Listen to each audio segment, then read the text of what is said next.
3 exercices sur les variables aléatoires discrètes infinies en prépa HEC. Avec ça, tu iras vers l'infini et au-delà. Donc, on démarre avec un exo où il y a 2 grands classiques. C'est-à-dire montrer que ça définit une loi de probabilité. C'est très courant quand tu as les variables aléatoires infinies. Et évidemment, le théorème de transfert qu'on va utiliser avec les variables aléatoires discrètes infinies. Si tu veux voir plus sur le théorème de transfert, tu peux aller sur une des vidéos de ma playlist où je parlais du théorème de transfert, mais version variable aléatoire discrète finie. Là, on va la voir avec de l'infini. Bref, alors on a une suite U qui est définie par, pour tout n appartenant à une étoile, UN est égal à A sur 2 puissance n. Donner une condition nécessaire et suffisante sur A pour que UN définisse une loi de probabilité. On conservera cette valeur pour la suite de l'exercice. Alors, pour que ça soit une loi de probabilité, il y a 2 choses. Il faut d'abord que UN appartienne à 0,1 pour tous les n appartenant à une étoile, et que la somme des UN, pour n supérieur ou égal à 1, ça fasse 1, et donc ça converge, ça fasse 1. Sauf qu'en fait, vu que si c'est positif et que ça, la somme fait 1, forcément, les UN seront plus petits que 1. Donc, dans les faits, on montre que 2 choses. On montre que UN est positif et que la somme fait 1. Donc, première étape, il faut que UN soit positif. Donc, il faut que, en posant le n appartient à une étoile, toujours poser le quantificateur, il faut que A sur 2 puissance n soit positif. Or, comme 2 puissance n est positif, j'aurais pu le préciser d'ailleurs, ça me donne A qui est positif. Donc, une condition nécessaire, pas suffisante, c'est A supérieur ou égal à 0. Maintenant, et pour que ça continue, il faut aussi que A, la somme des UN soit égale à 1. Et là, je reconnais, quand j'ai cette structure-là, je me dis, le A, c'est une constante, hein, donc ça fait A fois 1 sur 2 puissance n. Et le 1 sur 2 puissance n, un grand classique, ai-je besoin vraiment de faire un petit renard parce que est-ce vraiment une ruse ou est-ce que vraiment c'est un surclassique? C'est 1 sur 2 à la puissance n. Et là, je reconnais la série géométrique convergente et je précise bien que 1 demi est entre moins 1 et 1. C'est évident, je sais, mais il faut que tu montres que tu connais ton cours. Donc comme je reconnais une série convergente, je dis que la somme des UN égale 1, c'est équivalent à qui? C'est équivalent à A fois la somme des 1 demi puissance n égale 1. Là ici, il faudrait que je démarre à 0 pour avoir la série géométrique. Donc qu'est-ce que je fais? Je sors un 1,5 du 1,5 puissance n, comme ça j'ai le 1,5 puissance n moins 1. Et après, je fais le changement d'indice i égale n moins 1. Ce qui fait qu'en fait j'avais n qui était plus grand que 1, ça me donne que n moins 1 est plus grand que 0. Donc ma somme elle va de i allant de 0 à plus infini, des 1,5 puissance i, et le 1,5 je l'ai mis devant ici. Et là je peux appliquer la formule du cours qui dit que la somme des q puissance n pour n allant de 0 à plus l'infini avec q qui est en valeur absolue plus petit que 1, c'est égal à 1 sur 1 moins q. Donc ça fait 1 sur 1 moins 1,5. 1 sur 1 moins 1,5, ça fait 1,5. Donc j'ai 1,5 fois 1,5. Boum boum, ça va simplifier. Il va me rester que a égale à 1. Il faut que je vérifie, est-ce que ça marche avec ma condition nécessaire? Oui, puisque 1 est positif, donc 1 convient. Donc UN définit une loi si et seulement si a est égal à 1. Pour l'instant, tout va bien. Ensuite, on définit une variable aléatoire, parce que si on te donne une suite qui définit une loi, a priori, c'est qu'on va te donner une variable aléatoire qui a cette même loi. Donc le support, c'est n étoile, puisque c'est le même support qu'ici pour les n pour la suite. Quel que soit k appartient à une étoile, p de x égale k est égal à uk. Et je vais montrer que la variable y égale e puissance moins x admet une espérance à calculer. Donc là, on reconnaît le théorème de transfert. Pour rappel, le théorème de transfert, c'est quoi? C'est je cherche à montrer que g de x admet une espérance. Et pour ça, j'ai 2 choses. Il faut que d'abord g soit défini sur x d'oméga. Et le truc que tu faisais pas sur le théorème de transfert avec les variables finies, c'est que la série de termes générales k fois, g de k, p de x égale k, converge absolument. Un peu comme sur les espérances, il faut que la série de termes générales k, p de x égale k converge absolument. Là, ça va être que le g de k, p de x égale k. Et si ça marche, en fait, on a e de x qui vaudra la somme pour les k qui appartiennent au support de x, des g de k, p de x égale k. Donc c'est la même formule qu'avec une variable finie. Et tu vois, le p de x égale k ne change pas par rapport à la formule d'espérance. Le support ne change pas par rapport à la formule d'espérance. Ce qui change, c'est comme tu as g de x, c'est e de g de x d'ailleurs ici. Hop. E de g de x, en fait, ça sera le g de k. Donc ce qui change ici, c'est le g de k à la place du k. Donc ici, on va l'appliquer avec lui. Donc je dis que la fonction x donne e de moins x, elle est définie sur x d'oméga égale n étoiles. Donc d'après le théorème de transfert, y admet une espérance si et seulement si la série de termes générale e de moins k p de x égale k converge absolument. Donc ici c'est mon g de k. Je me débarrasse du absolument en disant que pour tout cas appartenant à grand N, la valeur absolue de moins k p de x égale k, c'est lui. Donc E de Y existe et seulement si cette série de termes générale converge. Donc je vais étudier le terme général pour voir si la série converge. Soit K appartenant à une étoile, d'après 1, donc j'ai lui. Je remplace parce que maintenant je sais que le A il vaut 1. Donc ça me donne 1 sur 2 puissance K et j'écris tout de suite sous la forme avec lui. Donc là je me dis, bon ok, série géométrique, mais attention ici, il y a du K, c'est pas une constante. Donc c'est pas comme quand j'étais ici et que je mettais le A devant le sigma parce que je sais que le A était une constante et ne dépendait pas du coup de la valeur de K.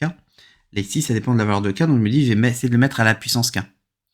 Or E de moins K, en fait c'est pareil que E de moins 1 à la puissance K. Donc 1 sur E de K, donc 1 sur E à la puissance K. Et ça me permet du coup ces deux-là de les fusionner, enfin d'utiliser la formule de les puissances. Si j'ai A puissance n fois B puissance n, d'après le cours de quatrième, ça fait AB puissance n. Et donc ça me fait 1 sur 2E puissance K. J'y suis presque, parce que là j'ai la forme pour une série géométrique. Je me dis, est-ce que c'est mon Q ici, il est entre moins 1 et 1.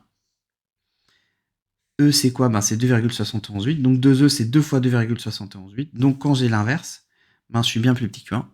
Et je suis surtout plus grand que moins 1 aussi. Donc je reconnais une série géométrique convergente. Et là j'encadre, Y admet une espérance, parce qu'on m'a dit admet une espérance, donc il faut que j'encadre ce résultat-là.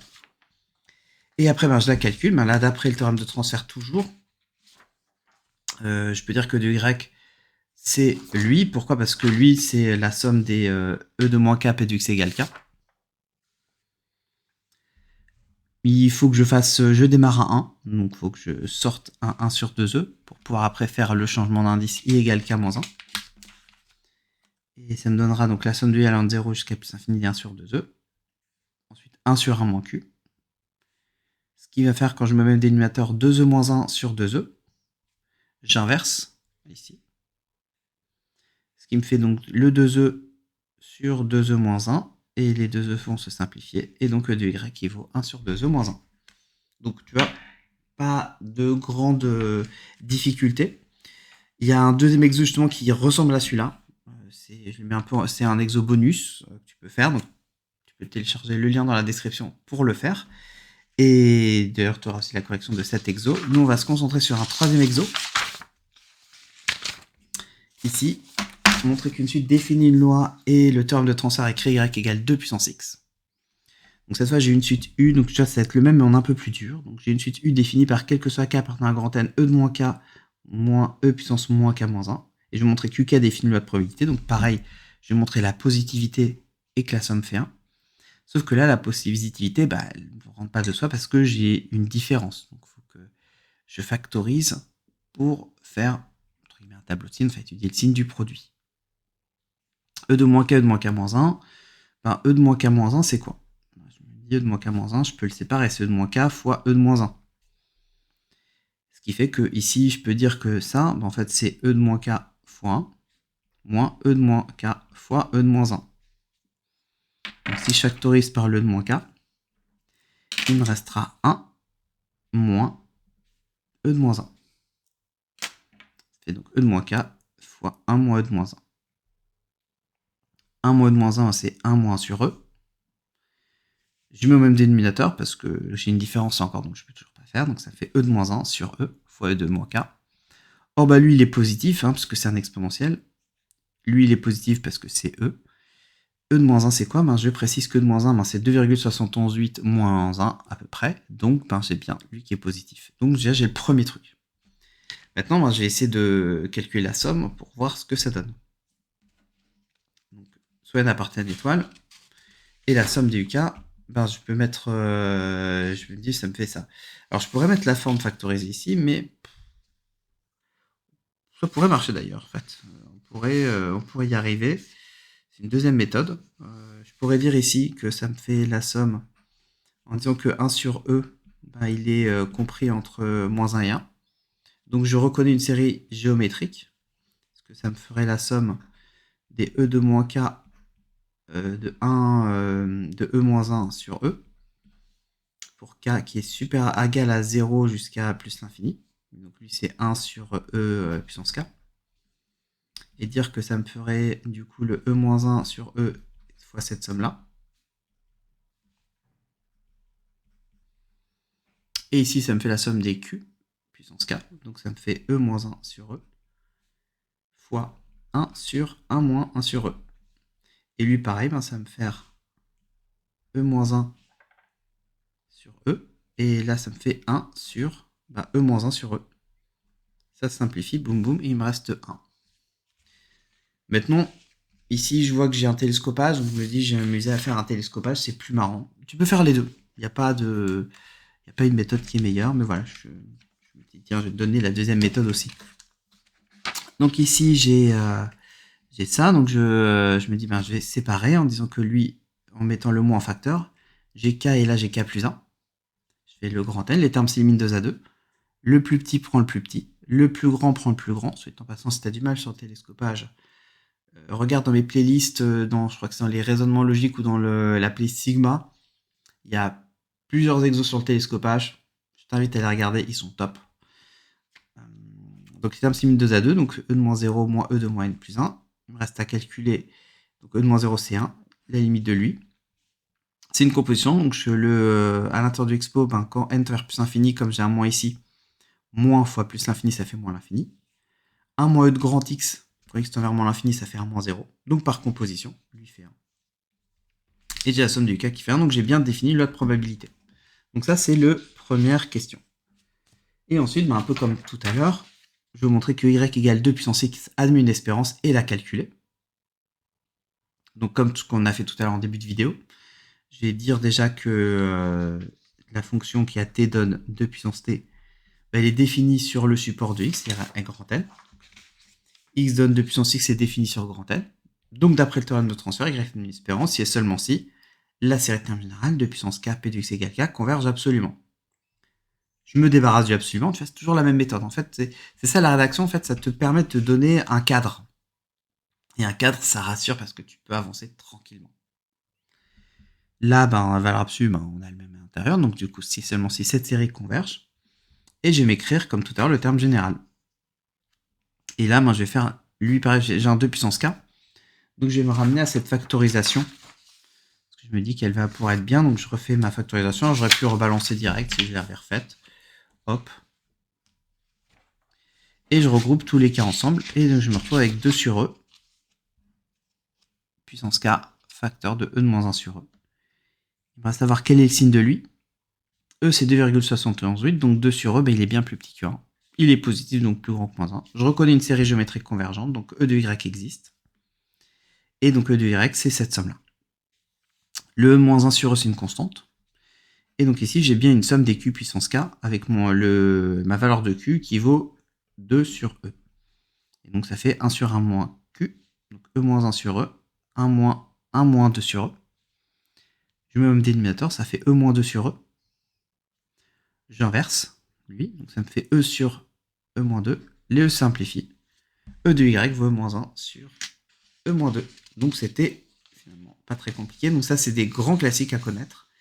Mais évidemment, dans les lois des variables aléatoires infinies, on a les lois. Et prochaine vidéo, ça sera sur des exos sur la loi géométrique. Donc pour pas la rater, abonne-toi. Sinon, ben, mets un commentaire, mets un like. Surtout partage la vidéo dans le groupe de ta prépa. Comme ça permet de faire connaître ma chaîne.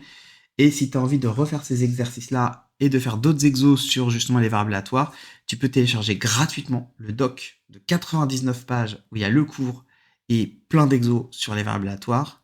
C'est gratuit, le lien est dans la description. Et moi, je te dis à demain pour la prochaine vidéo qui sera sur la loi géométrique. Ciao!